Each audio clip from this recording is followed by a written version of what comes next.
Hello, leaving people. Hi. We are just about to start the listening party. Yeah. I'm going to give it a few more minutes to let some stragglers come and join us, and then we'll get stuck into this.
Hello. Hi, everyone. So, thanks for coming out to our listening party for the release of our album, Nisky Hill. Yes, thank you so much. I'm sure a few of you know, I'm Kursa, and this is my wonderful writing partner, Alicia, Kiah. Hello. I think she's been involved in a hell of a lot of projects that I'm sure you've all heard, ranging from Cohen Sound to Geo to Sorrow, endless other incredible producers, and brings an amazing melodic flavour to things. Thank you. Welcome. But yeah, we're gonna play you our tunes that we made on the album, of course, and you're gonna get to hear a couple of demos and where they came from and the weird sort of origins of these tunes. Some of them are really good, some of them are really shit, and it's impressive that we managed to find some sort of cool thing out of really awful ideas. So it's quite interesting, I hope. But yeah, so the album's called Nisky Hill, and if you're wondering what that is a graveyard that's very near to where we live. And in the view of the graveyard is this gigantic, this-looking thing, which is an old steel factory. So there's this juxtaposition of nature and death and dead industry. And it's been a good point of inspiration for us. Whether it's solace in the times of our writing, we find a block, or if we just want to relax and go and look at something a bit weird and cool, it's always there. Yeah, that's right. And whenever we were having writing blocks as well, we would walk around Nisky Hill and look at the groundhogs and the birds, and we'd find a lot of comfort in that, and that was very enjoyable. There's also a ton of trees and giant monoliths and, monuments. It's pretty sick. But yeah, without further ado, let's get stuck into this. The first tune we're going to play for you is called Candy Pearls, and we'll tell you about it afterwards. Yep.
That was Candy Pearls.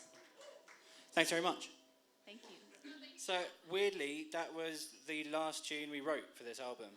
But I think we were so in this sort of joint flow state by this point. Joint flow state. Did it just poured out of us, like in about an hour? And we managed. This tune was written in 1 hour.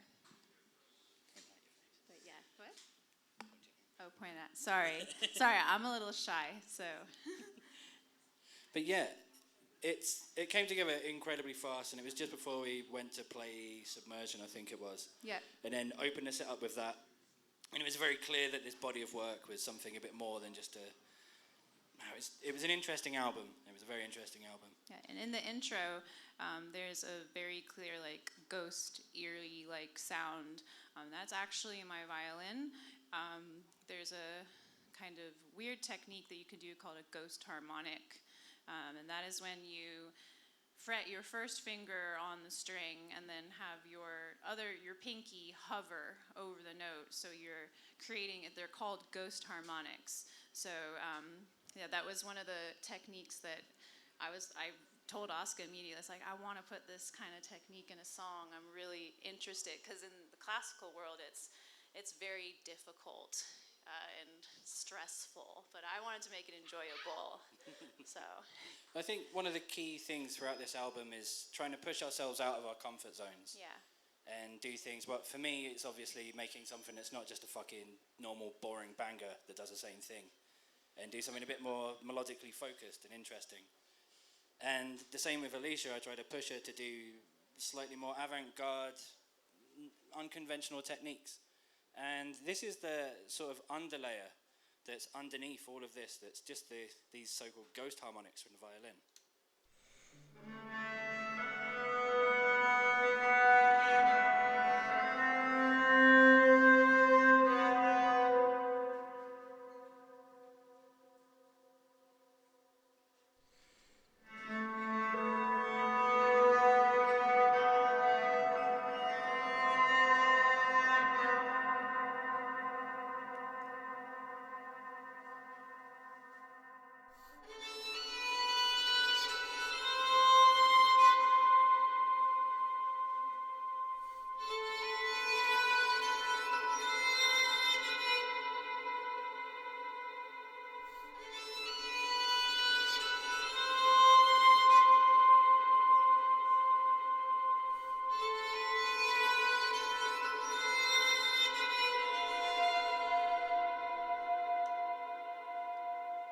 So yeah, so that's the first tune from the album, and it's called Candy Pearls. Okay. Oh, they wanted the. Yeah. We've got a bunch of notes here that we just haven't looked at all whilst we're saying this. Yeah.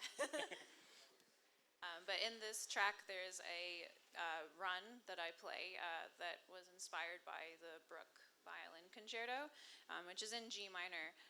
But the run is like very typical to any standard violin concerto. But then I chose different notes that didn't fit into a key signature and just broke all the rules basically because I wanted to. Yeah, that's what that run's about. Yeah. Right, so Thank you.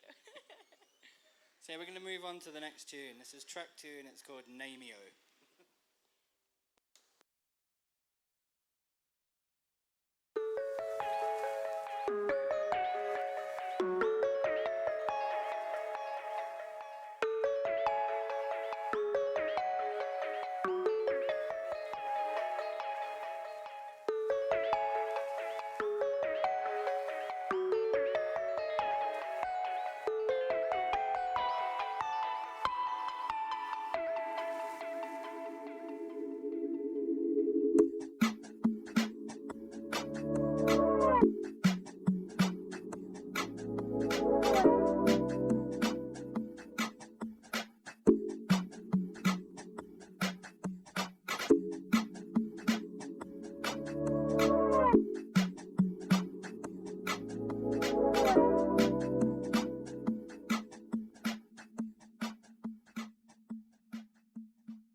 Thank you very much. That was Namio. Namio. It's a tune name that is clearly inspired by Bimo from Adventure Time. Yeah. Just imagine him as this cute little robot, like, running through a meadow with like, flowers. In the land of Nisky Hill. The land of Nisky Hill, like, it could be ooh. But yeah, I think that was the first tune we actually ever sat in a room and wrote together. And I think it started with you writing the chord sequence. Yeah, Oscar requested a more diminished chord, so I was like, oh, I'll use the word face, because that'll be really fun, and then I put an E flat with it to make it super diminished. Yeah, basically, I pretend that I know anything about music theory, and then I say it to Alicia, and she actually does it, and she knows it all. And it's a great combo.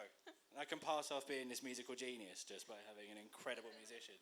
But I thought that was another fun thing, since it was called Namio, to put face in it. I thought that was like a cute idea. Name face. Name face. Yeah. That's right. But yeah, I mean, and it was like quite a clear sign that there was something really interesting happening. Where it was this juxtaposition of my sort of urge to make all of these over the top sounds, and then the restriction of something that's actually quite beautiful and melodic underneath it. Mm-hmm. And that combination, as you can hear, I think it sounds quite good, hopefully. But it's more of a sort of garagey, swung two-step beat underneath it. But I was trying my hardest not to do anything that was too obvious. So we'd have the foundations of something very familiar. So we have our chord sequences, we have our sort of garage two-step rhythms, which are very popular at the moment, but still trying to make it sound completely unique and something that's very personal to us. Yeah, and then when you re-listen in the future, the laser sounds at the end, I requested laser sounds. I was like, let's put some lasers in it, which was fucking rad. And then we used Portal to really just make it sound wild. So if I'm going to request chord sequences, Alicia can request lasers, and I think that's totally right, fair. yeah. I love lasers. It's a good trade. But yeah, so let's get into track 3, which is called Krubera. Krubera.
trying to like reach to the fucking wheel the tune back. But yeah, so that's Kursa, which is one of the deepest, most terrifying spelunking caves in the world. So I think it's very sort of fitting for this tune. It's got these squelchy, horrible... Sounds like it's leaking, I think, you know. And fuck me, it's so nice to be able to come down there and actually hear the tunes that we've been working on for 2 fucking years. Yeah. So yeah, thanks. Really fucking thank you so much for humouring us on this. I appreciate it so much. Yeah, thank you guys. So yeah, more fun facts. So this one's a sort of spiritual reference in terms of the intervals in this, with that sort of bow, bow. That's a reference to Noisy's remix of Messiah. I don't know if anyone knows that tune. And yeah, it's always been one of my favourite tunes, but I just wanted to hear a sludgy, spacious version of that. Obviously, you can't remake one of the best tunes ever, so reference it. Yeah, and another thing we really utilized in this track was Foley. At the time, my childhood home was being sold, and that I had lived in, for most of my life, and I was very sad. And Oscar suggested, why don't we go make a bunch of Foley recordings of the home and put it in the track. For those that don't know, Foley is found sound. It's the act of sounds all around you, sort of natural sounds, and recording those sounds. Often you think of that as like footsteps in movies, the recordings for shit like that, but we're just putting it in tunes. One of the things that was put in that tune is a bell. And when me and my sister were growing up and we would be playing outside, this was before cell phones existed, so my parents would ring a bell in the backyard, and we would hear this bell, and then we would know to bike ride home from our neighborhood. So that bell is actually in one of the snares. It's a tune absolutely littered with snare layers. Yes, with this tune is all about the snare. Like, every snare has its own special moment, and that's one of the things I most love about Kursa. Okay, so let's get into track 4, which is called it's called Moo. It's called Marari, and You Wonder.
fucking Tears in the Club. That was called Merari. Merari. Merari. Hi, Jay. Hi, Jay. So I think this is just a testament to Alicia's just ridiculous melodic skill.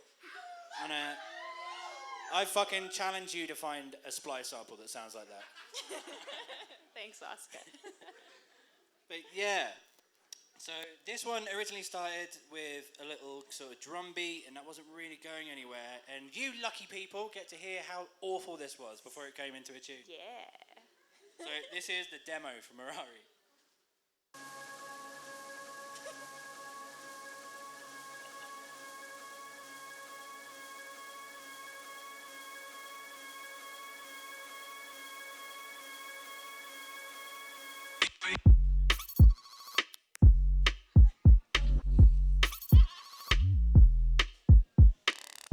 Winner, winner, chicken dinner.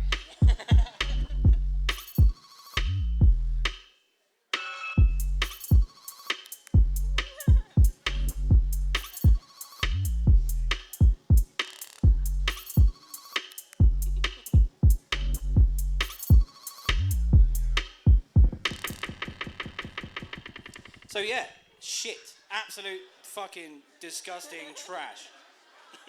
But I think this is it. It's a sign, and I think it's important to show this kind of stuff, because if anyone out there is making tunes, it might not always come from a good place. But it's worth pursuing to see what happens.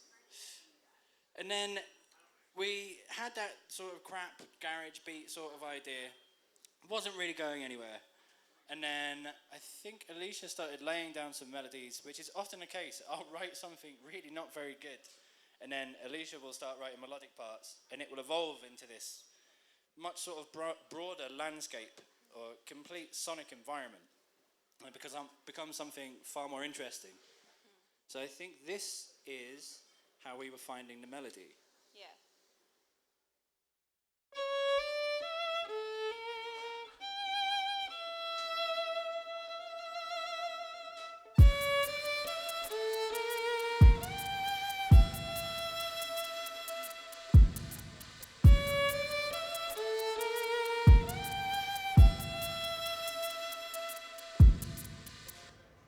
And as you can see, just immediately there's the vibe, the entire vibe of that tune. Like coming from this awful garage beat sketch to this wonderful melody.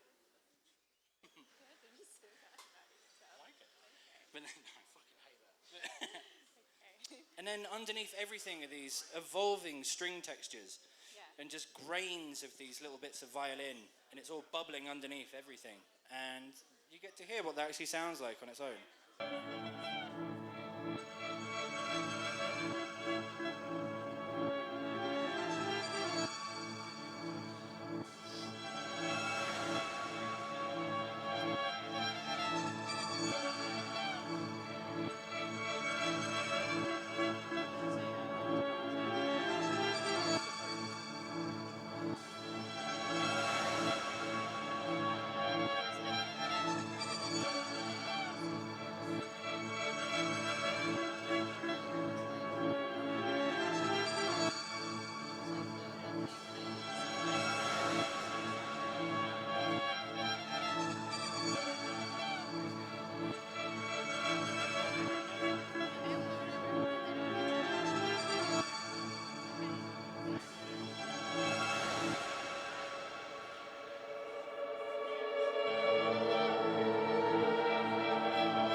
Very dope.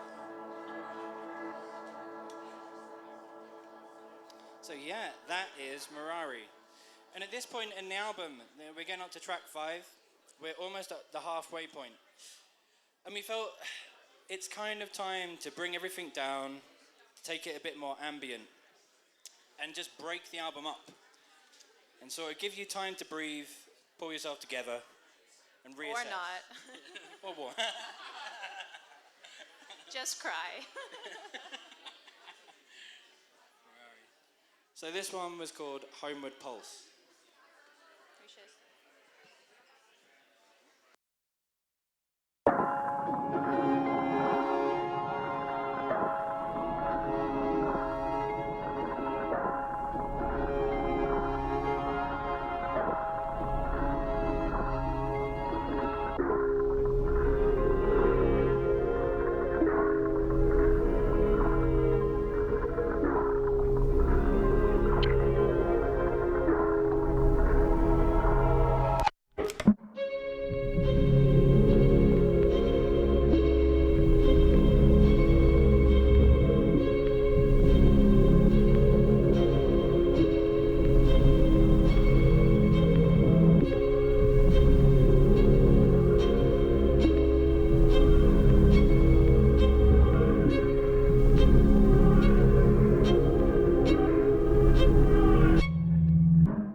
So this one is called Pulse. Or Homeward Pulse. Homeward Pulse. It's emotional. Sometimes there's a lot of emotion attached to a lot of the tunes in this album. And this one was a little difficult to listen to for a long time. Yeah. Because of how it related to where we were in our journey. And this was just as our album was in full flex. And then I was going to go back to Bristol. And then we were going to be separated. And it stopped the whole writing process. And everything felt fucking awful. We were very sad. We were feeling sad. But then we harnessed that into a song. And Oscar actually wrote the initial chords for this track. And those chords were then processed through the wonderful SP404. And then we wrote a top line on top of it with the violin. Yeah, using 4-part harmony. It's soprano, alto, tenor, and bass. Man, it is difficult to talk about something that's very personal. Yeah, it is difficult, guys, not gonna lie. So I'm just going to get into the technicals of it. But it's called Pulse, and we wanted an underlying sound of a violin. Like a pulse. We wanted a heartbeat, some type of actual pulse. Yeah, pulse. I already said that, but that's okay. So I wanted to do that with my violin. I was just thinking at the time to doing some simple eighth notes. But while doing that recording, I did some sol ponticello, which is when your bow goes towards your bridge, and then it creates a squeak, like an actual piercing, crying noise. And it is used a lot in contemporary music, but Oscar heard that and was just like, that's the one. So yeah. But I'll show you how this sol ponticello violin sounds.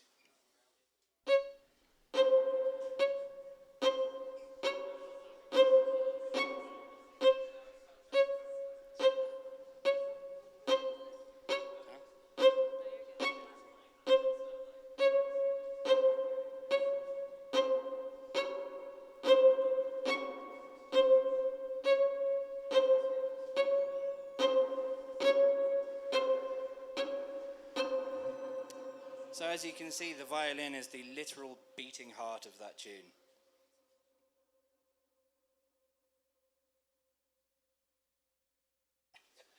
So then, we wanted to pick the album up a bit.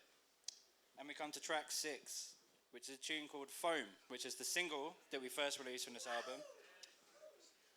And it's basically is a 140 tune, but in the weirdest possible fucking way that we could do it. Yeah.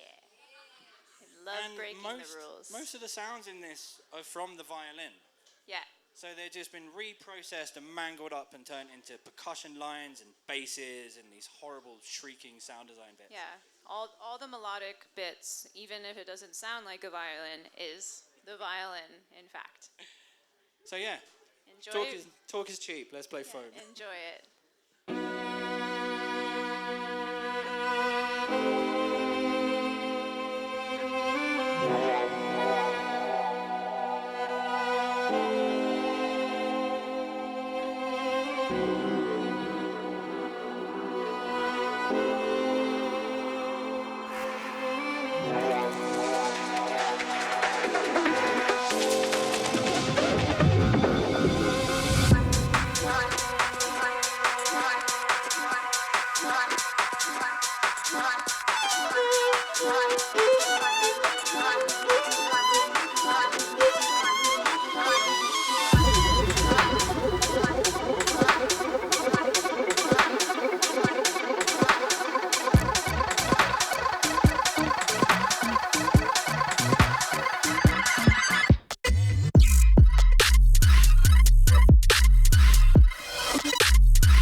foam.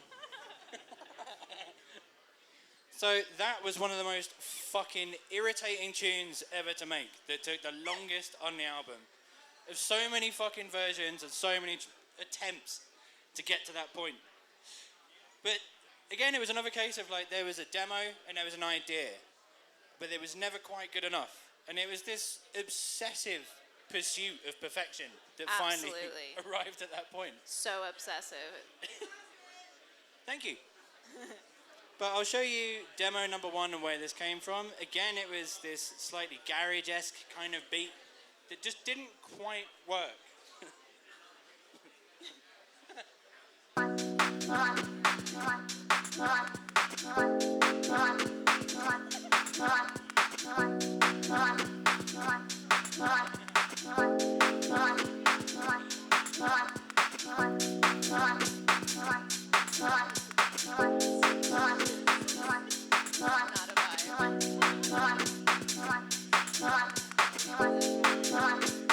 Drop.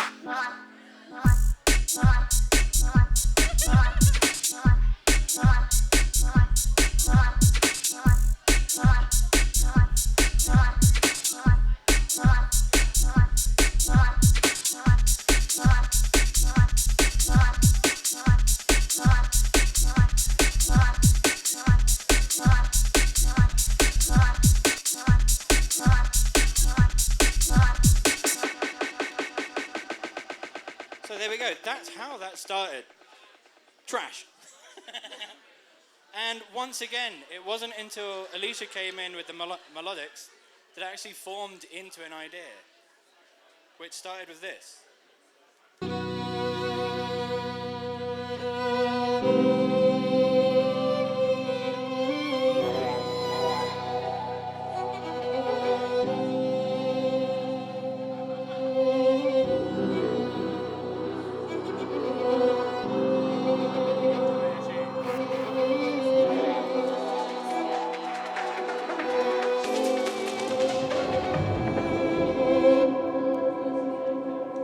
As you can see, that is where the tune came from.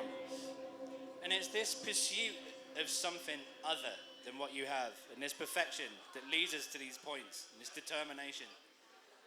And then after we had these melodics, there was a foundation, there was something to build upon, and we knew that there was something worth pursuing in there.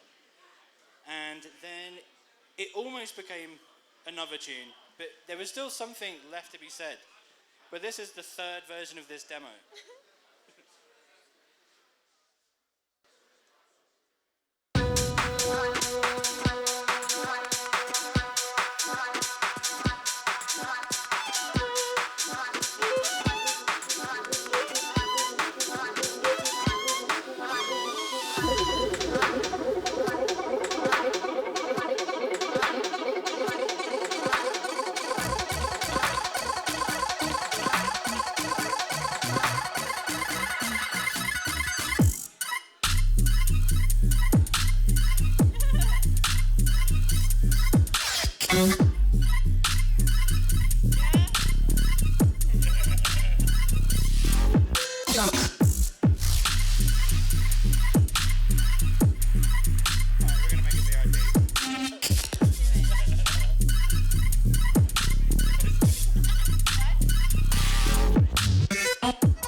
So there's a potential VIP in the works there at some point, I'm sure. Oscar just asked. I was like, We'll see what happens. Let's do it. Then, again, it was the violin, and it was just so epic. I felt like there was something more to be said with this idea, and we just hadn't hit it. But it was these violin parts and these crazy, like sound designy, terrifying violin parts. It just made me want to hear something else.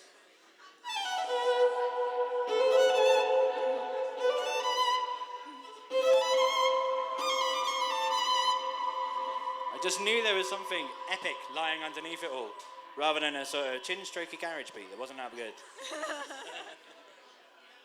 We have more sound design that's all from the violin.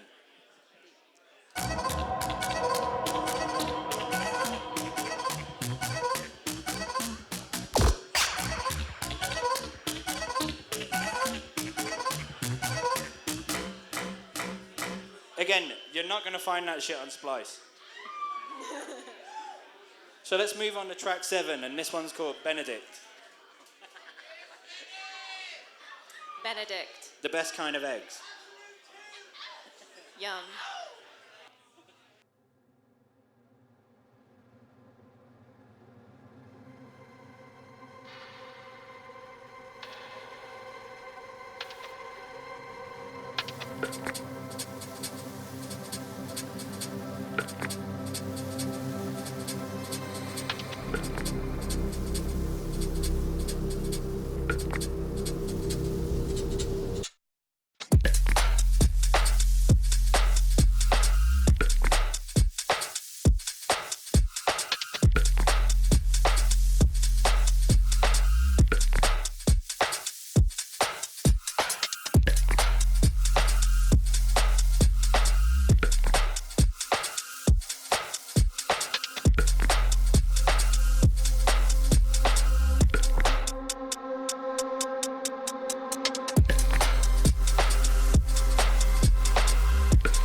Big ups.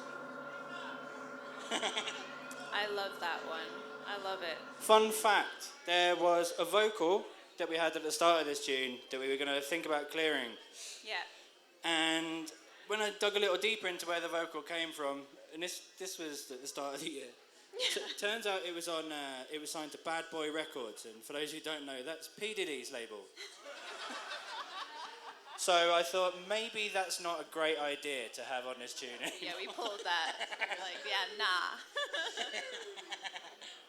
Swiftly, that didn't become a part of the tune anymore.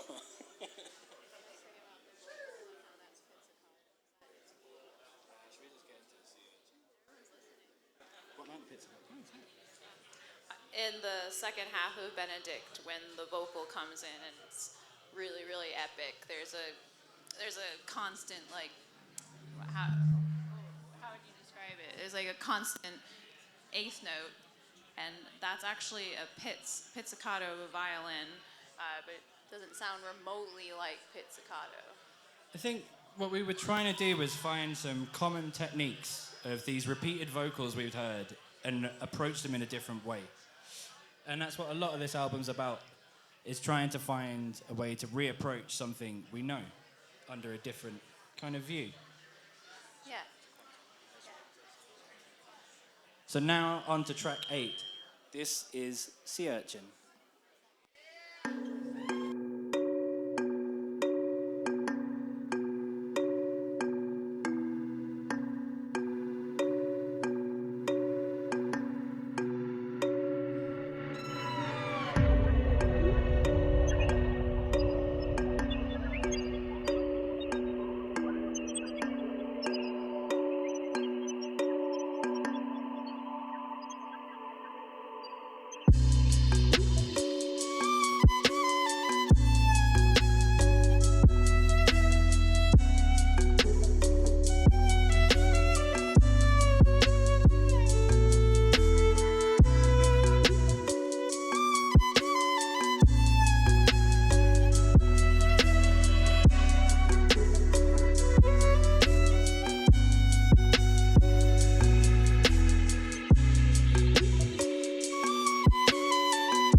Thank you. A sea urchin. Sea Urchin. Sea urchin. I think that tune's just a testament to the beauty and simplicity. You don't have to overcomplicate something to have it really hit. And that's the one I always find like stuck back in my head, and that melody, it just sticks in my head. Thank you. But yeah, we're reaching the later part of the album here.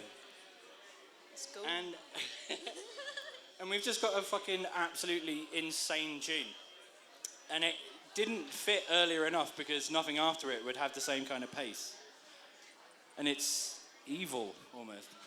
But this one's called The Empress. Yeah, The Empress.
Yeah, we had to have one fucking mega banger on the album at least. Jesus Christ. But this is another one of those tunes that started as the shittest idea. Like, I can't stress to you how embarrassingly bad this started. But luckily, and it will die here, Yeah, we can show you guys. you get to hear how awful the idea was that this came from. And it's this.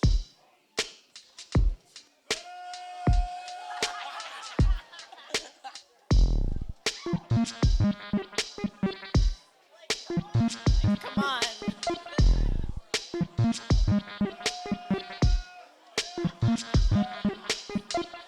Jesus Christ. Fuck, man. What are you thinking? So, if ever anyone's making a tune and you feel bad about what you're doing, just remember that's where that comes from.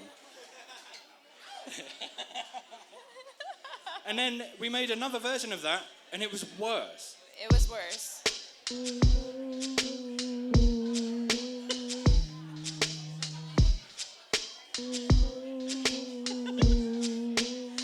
Hella inspiring. I don't know what the fuck we were thinking. I hate it. I hate it so much. But then again, like always, Alicia came into the picture and she was like, "Hey, honey, I think you might be a little bit too fucking high. Maybe let me help you out there, and I'll actually make some music around this fucking bullshit you're doing, you idiot." And then we came up with this. On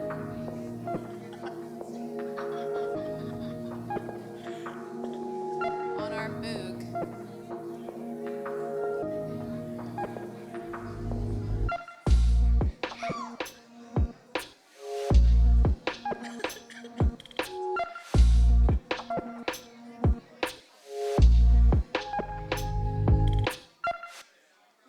So yeah, a progression, something better.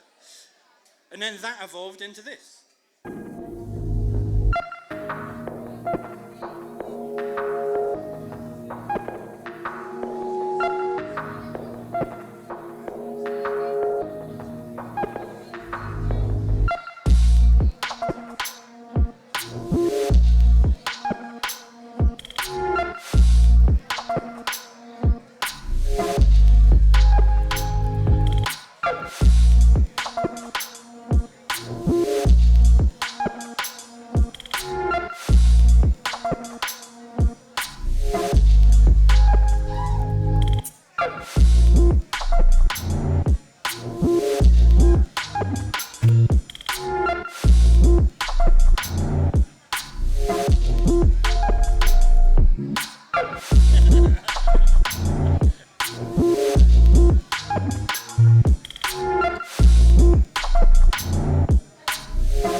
So,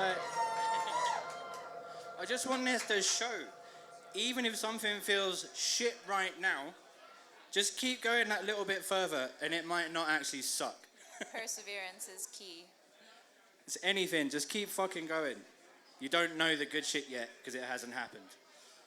But then, yeah, this just kept on evolving and just more and more layers of texture came out into this. And of course it all came from Alicia's incredible violin skill and melodic work. And this is the violin that is laying underneath everything in this.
Just give it up for Alicia's fucking string work. Jesus Christ.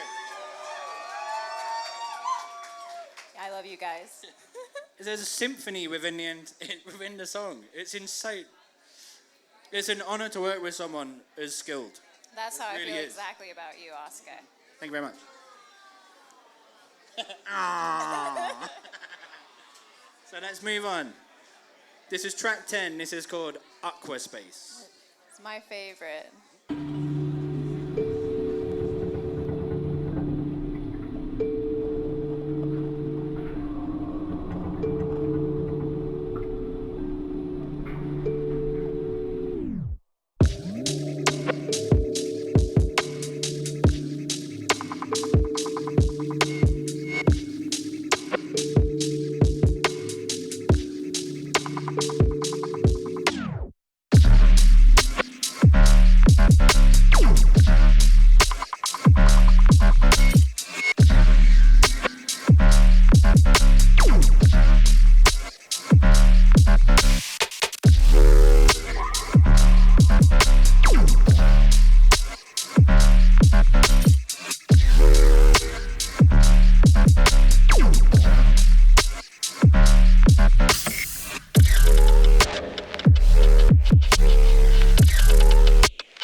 Yeah. Yeah. Sometimes you just gotta go chunky, man. Chonky. Oh my god. Shit, going through the notes. Fuck, the entire soundscape behind this comes from a 50s sci-fi radio show that you can find on archive.org, which I won't be sharing, ever. But a lot of this is reminiscent of 90s jungle and the whole sort of drum funk kind of era. Not gonna get too deep into a fucking history edgy lesson into this. No.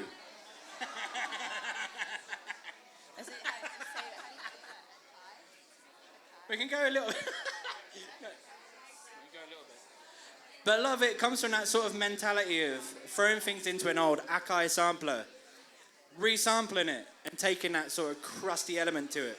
Of course, we do that with the SP404, which is an amazing bit of kit that just makes everything sound crusty as fuck immediately. Yeah, and I just wanted to say that when we made this song, I saw a lot of colors of a nebula in an ocean, and that's why we called it together Aquaspace, because it's a nebula in an ocean. So, yeah. Right. Cool? So we get into Construct. We're gonna play Construct. And this is track 11. Enjoy.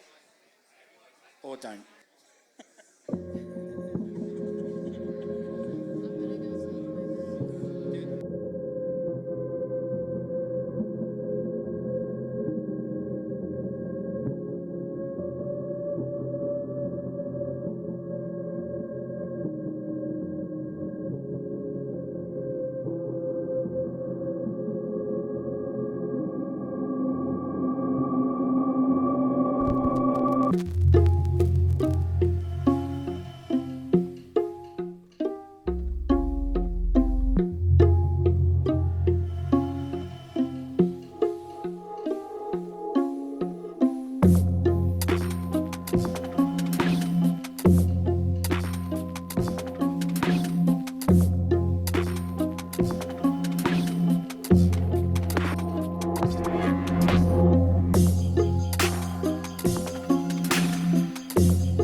Thank you so much.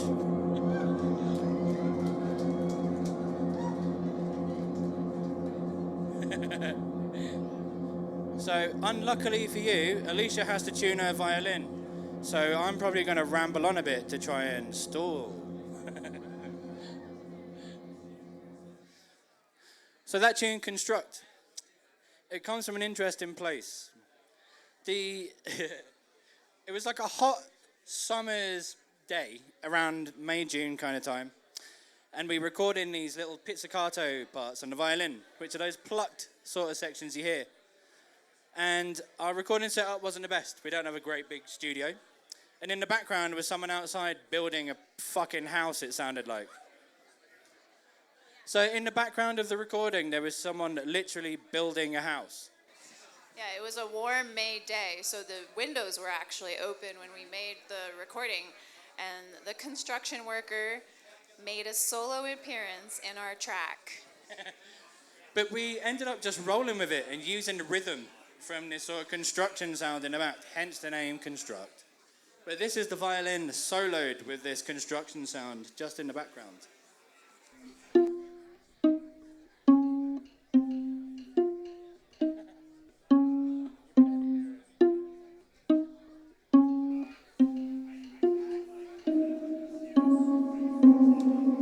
You can't hear it. You might have heard that. If you didn't, it's your fault. When in doubt, blame the audience. Well, fuck you, dude.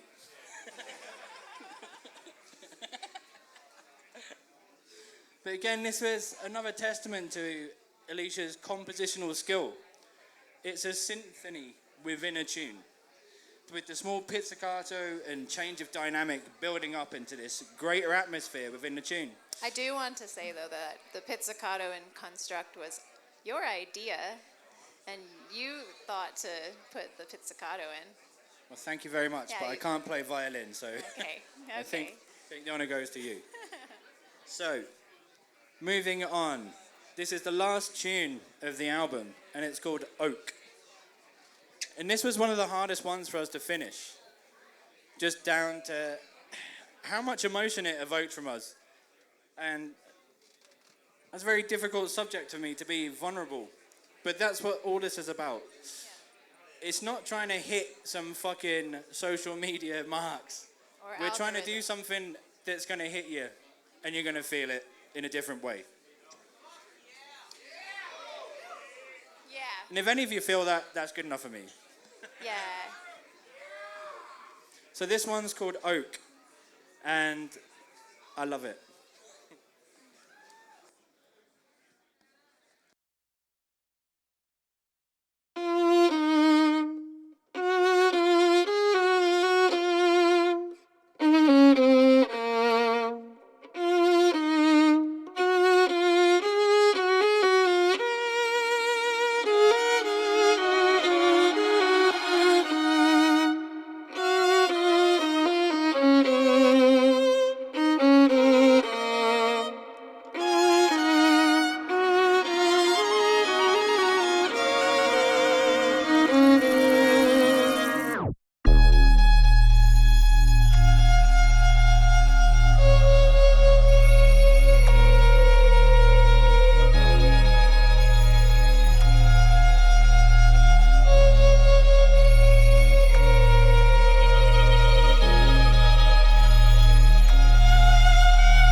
So that's our album. That's our album. Thank you for listening. Thank you so much for coming along and letting us talk our fucking nerdery to you. Yeah, thanks for listening to us nerd out. Yeah. We just love it. We fucking love it. But now we're going to try something a little bit different. We've arranged a few of these songs in a live way. So up here, I have a bunch of my hardware from my live hardware sets. We don't need it, right? No. And Alicia's going to be playing into some modular, and some modular sort of processing. Yeah. And we're going to go into a couple of weird effects. I mean, I would show you what it is, but I think how it sounds is more important than how you do it. So without further ado, we're going to try and play some We're live going to give versions. it a try. For the first time ever at the Black Box, because fuck it, why not? Yeah, let's go, Black Box. So you want to? And we're going to be performing Candy Pearls.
Almost perfect with a bit of feedback.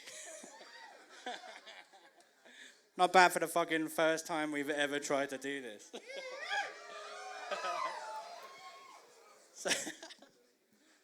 So the next tune we've got for you is Sea Urchin. Sea urchin, yeah. Sea Urchin. That was awesome.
Thank you very much.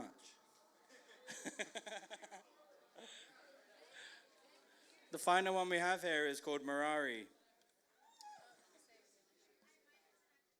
And we may have one little surprise for you at the very end of this. Just to thank you guys for coming out and hearing us and hearing this fucking music. Honestly, this means the world.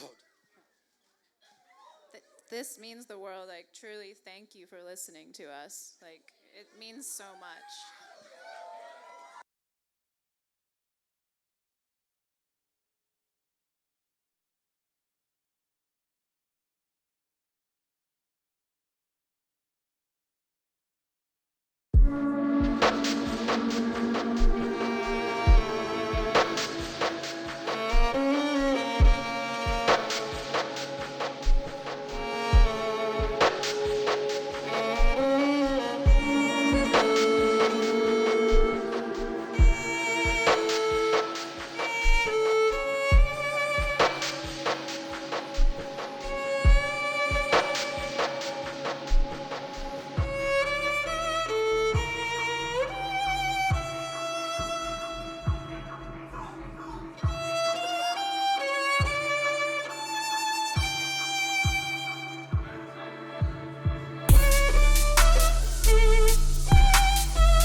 So that is our album, Nisky Hill. And that is a concept of what we're working towards.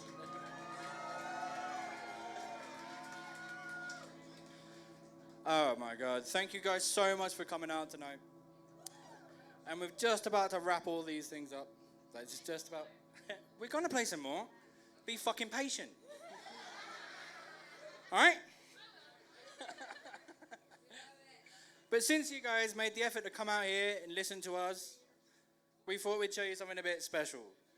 And this is an unreleased tune. No one's heard this yet. This is the first time anyone's hearing this shit. This is the first time we've not shown this to anyone. So. Bit scared. Hopefully it sounds good in the system. We don't know yet. Yeah, hopefully you like it. Hopefully you like it. This one's called Bug Slinky.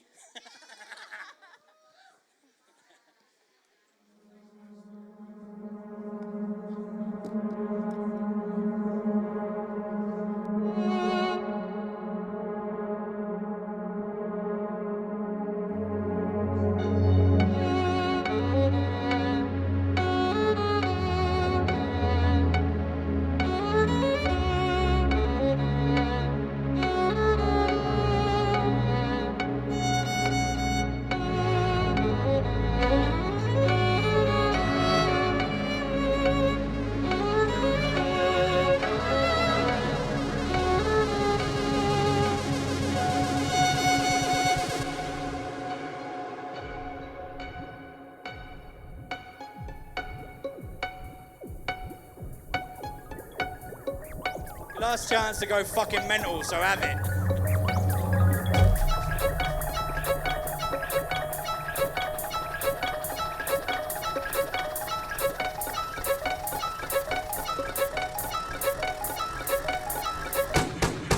Here we go.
Big the fuck ups.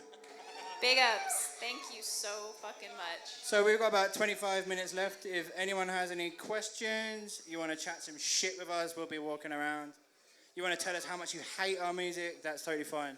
You can do it in person. Nah. Do it in person.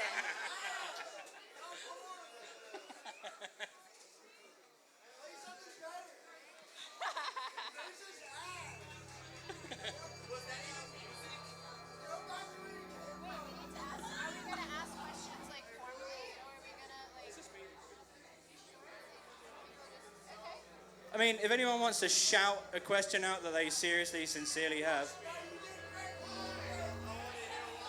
That's not a question, that's a statement. We're gonna come down there. Come say hello. Let's chat it up. I'm coming down there, bro.